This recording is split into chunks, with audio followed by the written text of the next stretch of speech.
بسم اللہ الرحمن الرحیم بسم اللہ الرحمن الرحیم۔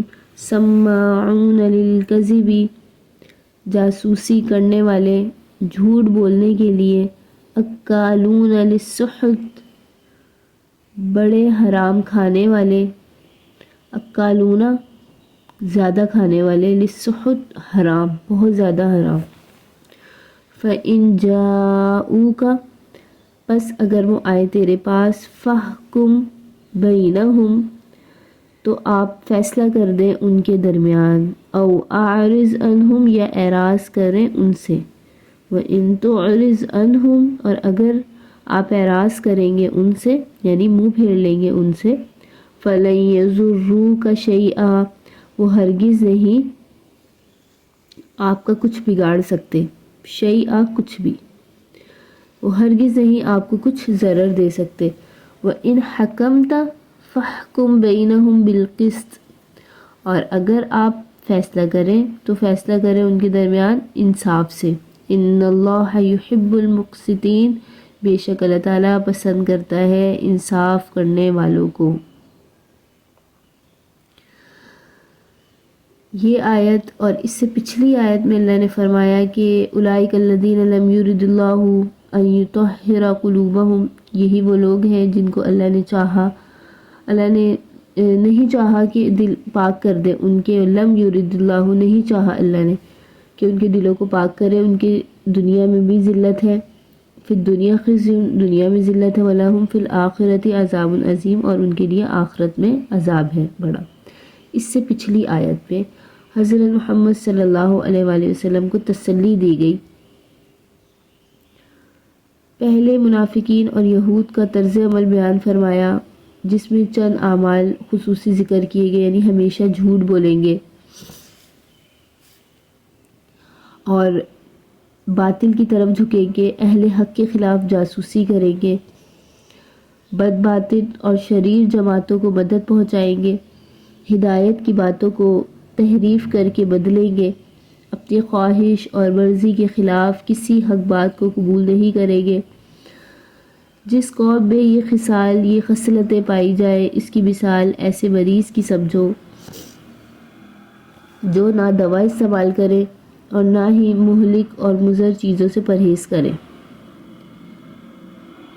طبیب اور ڈاکٹروں کا مذاق اڑائے، فہمائش کرنے والوں کو گالیاں دے، نسخہ پھاڑ کر پھینک دے، یا اپنی رائے سے اس کے اجزاء بدل دے، اور یہ عہد بھی کر لے کہ جو دوا میری خواہش اور میرے مزاج کے خلاف ہوگی کبھی استعمال نہ کروں گا۔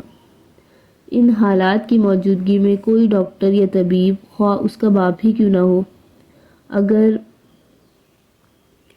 وہ اس ڈاکٹری سے دستبردار ہو کر، معالجے سے دستبردار ہو کر یہی ارادہ کر لے کہ ایسے مریض کو اب اس کی بے اعتدالیوں، اس کی ضد کا خمیازہ بھگتنے دو، تو کیا یہ طبیب کی بے رحمی یا بے اعتنائی کا ثبوت ہوگا، یا خود مریض کی خودکشی سمجھی جائے گی؟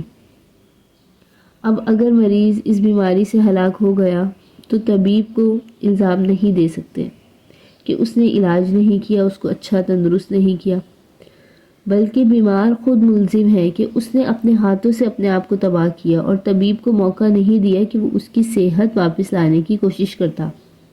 ٹھیک اسی طرح یہاں یہود کی شرارت، ان کی ضد، ہر دھرمی کو بیان فرمایا اللہ تعالیٰ نے پچھلی آیات میں، کہ جس کو اللہ نے گمراہ کر دیا تو اس کو کوئی ہدایت پہ نہیں لا سکتا۔ یہی وہ لوگ ہیں کہ اللہ نہیں چاہتا ان کے دلوں کو پاک کر دے۔ اللہ نے اس طرح سے آیت نازل فرما کے آپ صلی اللہ علیہ وآلہ وسلم کو تسلی دی، اور آگے فرمایا سماعون للکذب اکالون للسحت، بہت زیادہ جاسوسی کرنے والے، جھوٹ بولنے کے لیے، اور حرام کھانے والے۔ اگر وہ آپ کے پاس آئیں کوئی فیصلہ کروانے تو آپ ان سے اعراض کیجئے، اور اگر آپ اعراض کریں گے تو وہ آپ کو کچھ ضرر نہیں دے سکتے، اور اگر آپ حکم کریں، فیصلہ کریں تو فیصلہ کریں انصاف کے ساتھ، بے شک اللہ تعالیٰ پسند کرتا ہے انصاف کرنے والوں کو۔ یہ آیت ابن عباس رضی اللہ عنہ، مجاہد اور اکرمہ وغیرہ کا اکابر سلف سے منقول ہے کہ حضور صلی اللہ علیہ وآلہ وسلم کو یہ اختیار ابتدا میں تھا کہ آپ ان سے اعراض کر لیں، منہ پھیر لیں۔ یہ ابتدا میں حکم تھا، اختیار دیا تھا اللہ نے۔ آخر میں جب اسلام کا تسلط اور نفوذ قائم ہو گیا، اسلام جو ہے نافذ ہو گیا، تو پھر ارشاد ہوا اَنِحْكُمْ بَيْنَهُمْ بِمَا أَنزَلَ اللَّهُ،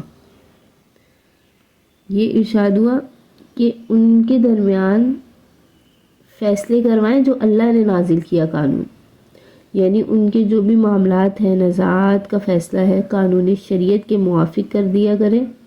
مطلب یہ ہے کہ جو اللہ نے قانون نازل کیا ہے قرآن میں، جو اللہ نے آیت اتاری اس کے مطابق ان میں فیصلہ کر دیں۔ مطلب یہ ہوا کہ اعراض اور کنارہ کشی کی ضرورت نہیں، جو اللہ نے حکم دیا ہے وہ حکم فرما دے۔ یہ والا حکم پہلے تھا وَإِذْ تُعْرِضْ عَنْهُمْ بَيْنَهُمْ أَوْ أَعْرِضْ عَنْهُمْ، جب وہ آپ کے پاس آئیں تو ان سے اعراض کر لیجیے، اور اگر اعراض کریں گے تو وہ آپ کا کچھ نہیں بگاڑ سکتے۔ یہ پہلے حکم تھا۔ بعد میں آیت نازل ہوئی وَإِنِحْكُمْ بَيْنَهُمْ بِمَا أَنزَلَ اللَّهُ۔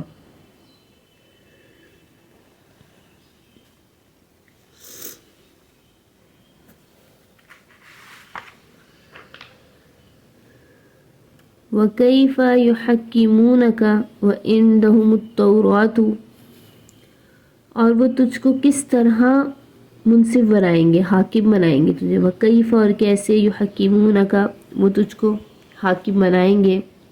وَعِندَهُمُ التَّوْرَاةُ، اور ان کے پاس تو توریت ہے، فِيهَا حُکْمُ اللَّهِ، جس میں اللہ کے حکم ہے۔ ثُمَّ يَتَوَلَّوْنَ مِن بَعْدِ ذَلِكَ،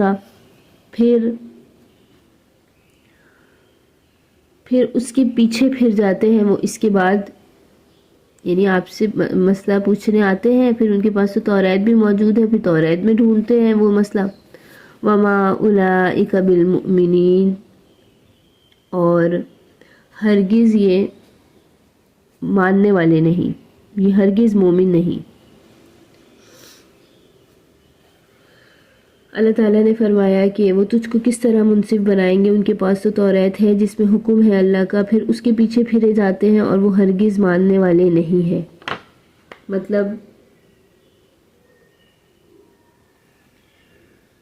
یہود در حقیقت توریت پر بھی ایمان نہیں رکھتے، یعنی تعجب کی بات ہے کہ آپ کو حکم ٹھہراتے ہیں، حاکم ٹھہراتے ہیں، جس توریت کو کتاب آسمانی مانتے ہیں اس کے فیصلے پر بھی راضی نہیں ہوتے، تو حقیقت میں ان کا ایمان کسی پر نہیں۔ وَمَا أُولَئِكَ بِالْمُؤْمِنِينَ،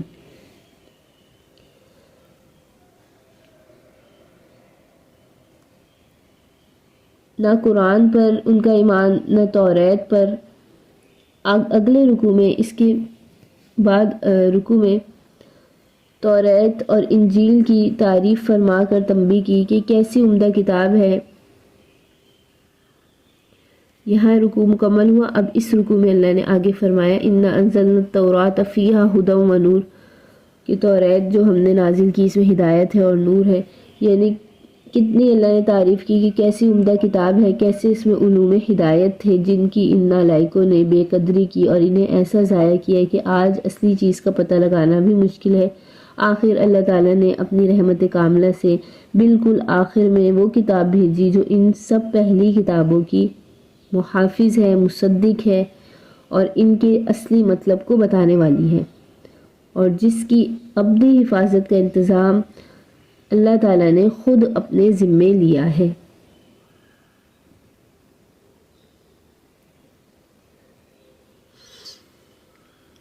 اللہ تعالیٰ نے فرمایا کہ وہ آپ کے پاس آتے ہیں، پھر وہ توریت میں حکم ڈھونڈتے ہیں اور پھر اس سے بھی پھرے جاتے ہیں۔ توریت میں ایسا عظیم الشان دستور تھا اور آئین تھے ہدایت کے، اور بہت سارے پیغمبر نے اہل اللہ اور علماء نے اسی کے مطابق حکم دیتے تھے، فیصلے کرواتے تھے۔ اللہ نے اس آیت میں اس کو بیان فرمایا، انا انزلنا التوراۃ، بے شک ہم نے نازل کیا توریت کو، فیہا ھدی و نور، اس میں ہدایت ہے اور روشنی ہے، یحکم بہا النبیون، اس پر حکم کرتے ہیں نبیون نبی پیغمبر، الذین اسلموا وہ جو حکم بردار تھے اللہ کے، وہ جو اللہ کے فرما بردار تھے، وہ جو مسلمان تھے، للذین ہادو، کن کے لیے کرتے تھے؟ للذین ہادو، ان لوگوں کے لیے جو یہود تھے، والربانیون،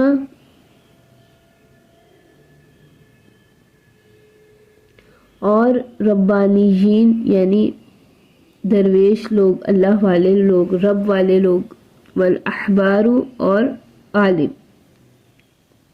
احبار، بما استحفظوا من کتاب اللہ، اس واسطے کہ وہ حفاظت کرنے والے تھے، نگہبان ٹھہرے، من کتاب اللہ اللہ کی کتاب کے، وَكَانُوا عَلَيْهِ شُهَدَاءَ اور وہ اس پر گواہ تھے، فَلَا تَخْشَوُا النَّاسَ پس تم نہ ڈرو لوگوں سے، وَاخْشَوْنِی اور مجھ سے ڈرو، اللہ فرماتا ہے تم لوگوں سے نہ ڈرو، مجھ سے ڈرو، وَلَا تَشْتَرُوا بِآيَاتِي ثَمَنًا قَلِيلًا اور نہ تم خریدو میری آیتوں کو تھوڑے مول میں، وَمَن لَّمْ يَحْكُم بِمَا أَنزَلَ اللَّهُ اور جو کوئی نہ فیصلہ کرے جو اللہ نے حکم نازل کیا، فَأُولَئِكَ هُمُ الْكَافِرُونَ یہی لوگ ہیں کافر۔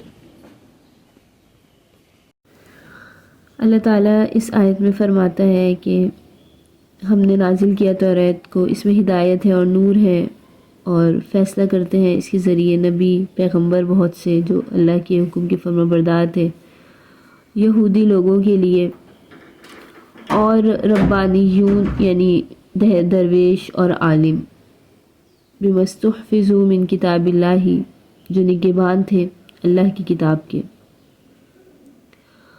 اور وہ اس کی خبرگیری کرتے تھے، خبرگیری پر اللہ نے مقرر کیے تھے، گواہ تھے۔ اللہ نے اس آیت میں توریت کی تعریف فرمائی۔ توریت ایک عظیم الشان کتاب تھی، اللہ نے اس میں اپنے حکم نازل کیے اپنے نبی صلی اللہ علیہ وآلہ وسلم پر، جیسے قرآن مجید نازل فرمایا ایسے ہی اللہ نے اپنے نبی حضرت موسیٰ علیہ السلام پر توریت نازل فرمائی۔ اللہ نے قرآن مجید کی حفاظت کا ذمہ خود لیا، توریت کی حفاظت کا ذمہ ان کو دیا تھا۔ سے اللہ نے یہاں فرمایا بما استحفظوا من کتاب اللہ وکانوا علیہ شہداء، وہ حفاظت کرنے والے نگہبان تھے اللہ کی کتاب کے، اور وہ اس پر خبرگیری میں مقرر ہوئے تھے، گواہ تھے۔ قرآن کریم کے طرح اللہ نے یہ وعدہ نہیں کیا تھا ان لہ لحافظون، ہم ہی اس کی حفاظت کرنے والے ہیں۔ قرآن کریم کے لیے اللہ نے وعدہ کیا ان لہ لحافظون، ہم اس کی حفاظت کا ذمہ ہم لیتے ہیں۔ تو جب تک علماء احبار نے اپنی ذمہ داری کا احساس کیا، توریت محفوظ رہی،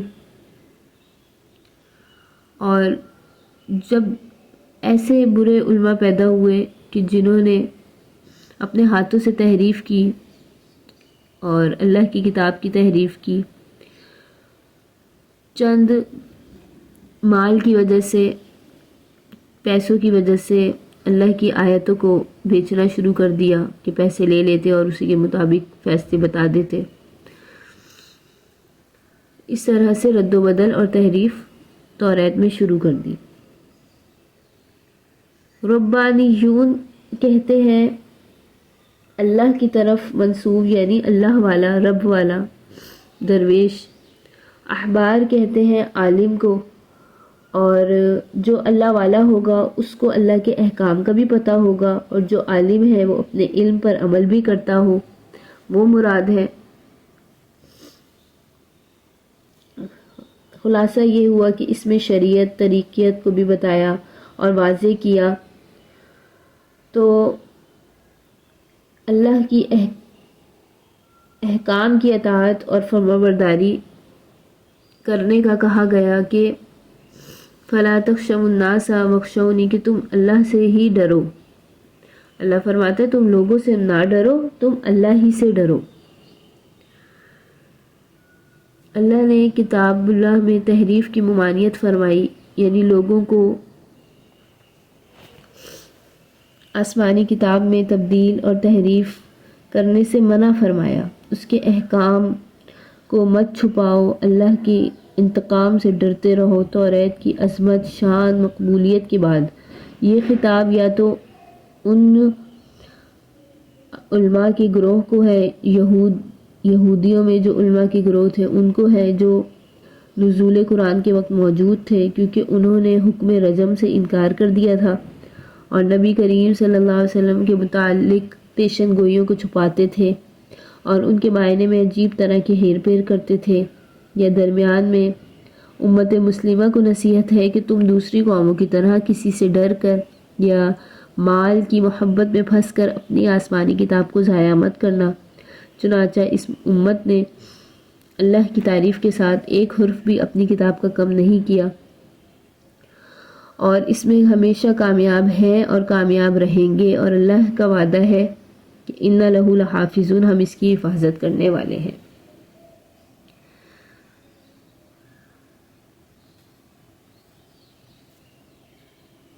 اللہ تعالیٰ نے فرمایا کہ قرآن مجید میں جو بھی احکام ہیں اس پر عمل کرو. اسی طرح اللہ نے توریت میں بھی فرمایا کہ توریت کے جو احکام ہیں ان کو مانو. ما انزل اللہ، جو اللہ نے نازل کیا اس کے مطابق حکم نہ کرنے سے مراد یہ ہے کہ حکم کے وجود سے ہی انکار کرنا، کہ حکم کے وجود کو ہی نہیں مان رہے. جسے اللہ نے فرمایا وَمَن لَّمْ يَحْكُم بِمَا أَنزَلَ اللَّهُ، اور جو نہ حکم کرے، فیصلہ کرے بما انزل اللہ، جو اللہ نے نازل کیا، تو یہی لوگ کافر ہیں. اب جب حکم کا ہی انکار کر دیا، جیسے یہود نے حکم رجم کے متعلق کیا تھا، تو ایسے لوگوں کے کافر ہونے میں کیا شبہ ہو سکتا ہے کہ اللہ نے ان کو حکم دیا اور انہوں نے اس حکم کو ہی نہیں مانا. تو اللہ نے فرمایا فَأُولَٰئِکَ هُمُ الْكَافِرُونَ. اور اگر ما انزل اللہ کو عقیدہ ثابت مان کر پھر فیصلہ کریں اس کے خلاف، یعنی اللہ یہ تو مانے کہ یہ اللہ کی طرف سے ہے، یہ عقیدہ تو ہو، لیکن اس کے عمل اس کے خلاف ہو، تو کافر سے مراد پھر عملی کافر ہوگا. یعنی اس کی حالت کافروں جیسی ہے کہ پتہ تو ہے اور عقیدہ بھی رکھتا ہے لیکن مانتا نہیں، تو عملی کافر ہے. اور جب عمل لم یحکم، جب حکم کو سرے سے ہی نہ مانے کہ حکم کا ہی انکار کرے، گویا اللہ کا ہی انکار کرے، تو وہ کافر ہے.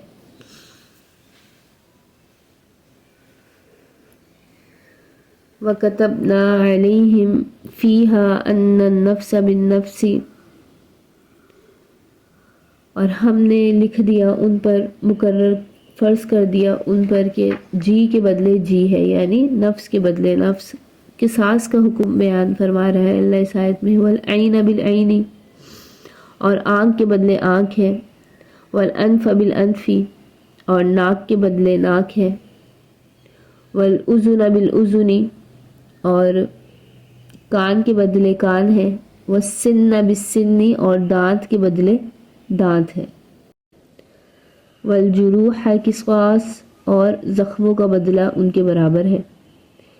فَمَن تَصَدَّقَ بِهِ، پھر جو کوئی معاف کر دے، جس نے معاف کر دیا، فَهُوَ كَفَّارَةٌ لَهُ، تو وہ گناہ سے پاک ہو گیا.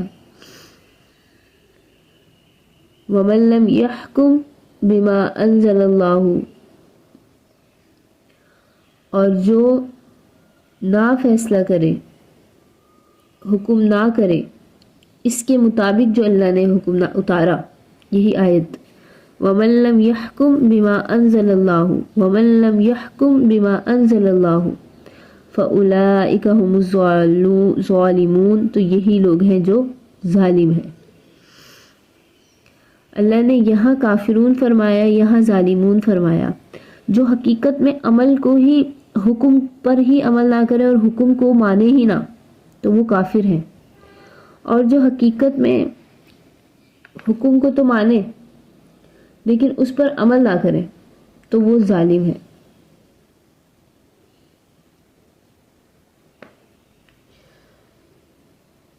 کیونکہ رجم کی طرح قصاص کے حکم شرعی ہونے سے صریحاً انکار نہیں کیا تھا، بلکہ آپس میں انہوں نے حکم شرعی کا ایک دستور قائم کر لیا تھا۔ تو قانون عدل کا یہ اعتقاد نہیں، صرف عملی مخالفت تھی، تو اس لیے یہاں کافرون کی جگہ ظالمون فرمایا۔ اللہ تعالیٰ نے قصاص کا حکم اس آیت میں فرمایا کہ ہم نے ان پر فرض کر دیا نفس کے بدلے نفس، اور آنکھ کے بدلے آنکھ، ناک کے بدلے ناک، کان کے بدلے کان، دانت کے بدلے دانت، اور زخموں کے برابر بدلہ ہے۔ قصاص کا یہ حکم موسیٰ علیہ السلام کی شریعت میں تھا، اور بہت سے علماء نے اس کی تصریح کی کہ جو پچھلی شریعت قرآن کریم یا ہمارے پیغمبر صلی اللہ علیہ وسلم نے نقل فرمائی، ان کی نسبت کسی جگہ حضور صلی اللہ علیہ وسلم نے کوئی انکار یا ترمیم نہیں فرمائی، تو وہ اس امت کے حق میں بھی تسلیم کی جائے گی۔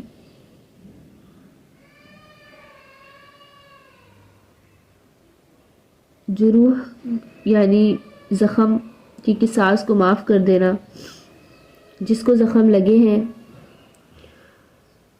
اگر اس سے وہ معاف کر دیا کہ میں اس کو یہ نہیں زخم دینا چاہتا، تو اس کے گناہوں کا کفارہ بن جاتا ہے کہ اس نے بدلہ نہیں لیا، قصاص نہیں لیا، تو اللہ نے اس کے گناہوں کو معاف کر دیا۔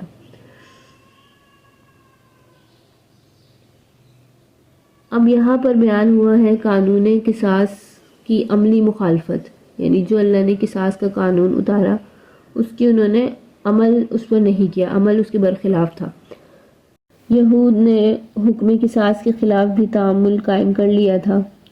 ان میں بنی نذیر اور بنو قریظہ دو گروہ تھے۔ بنو نذیر جو زیادہ معزز اور قوی سمجھے جاتے تھے، بنو قریظہ سے پوری دیت وصول کرتے تھے، جیسا ہم پیچھے بھی پڑھ چکے ہیں، اور جب ان کو دینے کی نوبت آتی تو نصف دیت ادا کرتے۔ بنی قریظہ نے اپنی کمزوری کی وجہ سے ان سے اس طرح کا معاہدہ کر لیا تھا۔ اتفاقاً بنی قریظہ کے ہاتھ سے بنی نذیر کا ایک آدمی مارا گیا۔ انہوں نے دستور کے مطابق ان سے پوری دیت طلب کی۔ بنی قریظہ نے جواب دیا کہ تم جاؤ، یہ وہ زمانہ نہیں، وہ زمانہ گیا جب ہم نے تمہاری قوت سے مجبور ہو کر یہ ظلم منظور کر لیا تھا۔ اب محمد صلی اللہ علیہ وآلہ وسلم مدینے میں آ چکے ہیں، ان کا دورہ ہے، یہ ممکن نہیں کہ ہم جو دیت تم سے لیتے ہیں اس سے دگنی تم کو ادا کریں۔ اس سے غرض یہ تھی کہ محمد صلی اللہ علیہ وآلہ وسلم کی موجودگی میں محال ہے کہ کوئی قوی ضعیف کو کچل سکے یا دبا سکے، کیونکہ سب کو یقین تھا کہ آپ ہر ضعیف قوی کے ساتھ یکساں انصاف کرتے ہیں، اور جو اقویاء ہیں، قوی ہیں، ان کے مظالم کے مقابلے میں ضعفاء کی دستگیری فرماتے ہیں۔ انجام یہ ہوا کہ معاملہ حضرت محمد صلی اللہ علیہ وآلہ وسلم کی عدالت میں پیش ہوا، اور بنی قریظہ نے جو خیال اس پیکر سے عدل و انصاف کی نسبت ظاہر کیا تھا وہ بالکل صحیح نکلا۔ حکم قصاص کے بعد اللہ نے وَمَن لَّمْ يَحْكُم بِمَا أَنزَلَ اللَّهُ فرمایا کہ جو نہ مانے اللہ کے حکم کو، جو اس کے مطابق نہ فیصلہ کرے، تو یہ لوگ ظالم ہیں۔ چونکہ رجم کی طرح قصاص کے حکم شرعی ہونے سے بھی یہ انکار کر رہے تھے، تو اللہ نے ان کو یہاں ظالم فرمایا۔